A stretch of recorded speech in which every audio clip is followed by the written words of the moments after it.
காலம் எங்கள் குழந்தையுடைய கல்விகளுக்காக என் குழந்தைகளுடைய அரவணைப்புல, தந்தையுடைய அரவணைப்புல எங்க குழந்தைய வாழ்ந்துட்டு இருந்தாங்க. அந்த 2 ஆண்டு காலம் எங்களுடைய வாழ்க்கையில் மிக வசந்தமாக இருந்தது.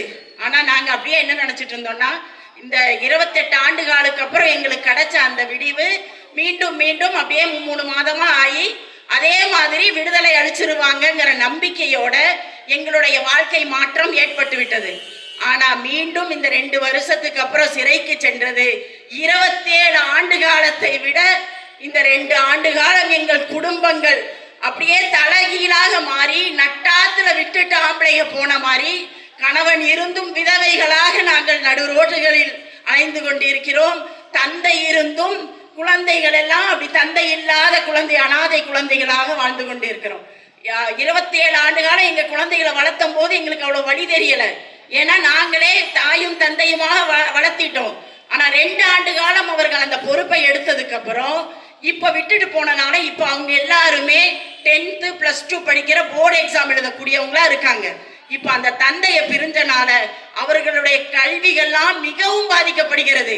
குழந்தைகள் அந்த ட்ரெஸ்ல அதிக படிக்க முடியாம குழந்தைகளுடைய படிப்புகள் ரொம்ப பாதிக்கப்படுது. 27 ஆண்டு காலமும் கல்விக்காக நாங்க போராடி கொடுத்த கல்வி, எங்களுடைய குழந்தைகளுடைய கல்வி ரொம்ப பாதிச்சிருச்சு. இந்த 2 வருஷம் இருந்து அவங்க உள்ள போனனால எங்களுடைய அவங்க தொழிலெல்லாம் அப்படியே கடனை வாங்கி செஞ்சுட்டு போன தொழிலெல்லாம் அப்படியே பாதியில நின்றுச்சு.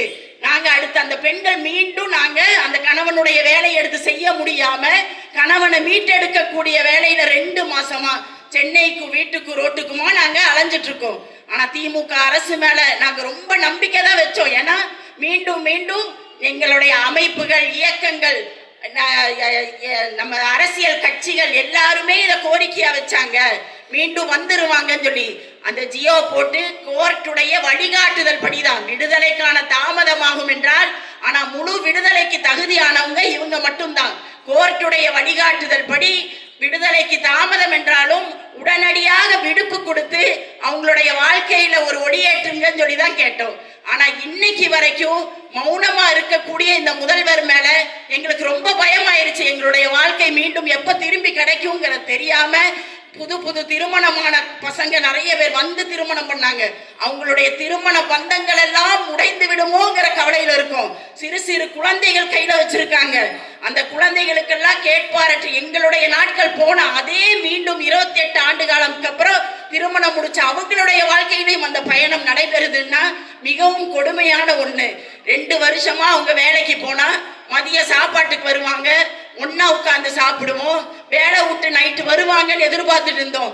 இந்த 2 மாசமா அவர்களுடைய போன் கால் கூட இல்லாம ரொம்ப வேதனையான ஒரு சகோதரிகளா இருக்கும். இப்ப எதுக்காக நான் இந்த பொதுக்கூட்டத்துக்கு வந்தேன்னா, இது அரசியல் கட்சிகளை தாண்டி, இயக்கங்கள் தாண்டி அவங்க எல்லாம் செஞ்சு முடிச்சு அவங்களால முடியலைங்கிற ஒரு கட்டம் வந்து, இது மக்களாகி உங்கள்கிட்ட நான் பொறுப்பை படைக்கணும், மக்கள் நீங்க தான் இதுக்கு தீர்வு கொடுக்கணும், எங்களுடைய நின்று இந்த சிறைவாசிகளை மீட்டு தரணும் அப்படிங்கிறதுக்காக மீண்டும் இந்த அரசிடம் கோரிக்கை வைத்த வண்ணமாகவே மக்களுக்கு உங்களிடம் நான் பொறுப்பை கொடுத்து எங்கள் கணவன்மார்களை மீட்டுக் கொடுங்கள்.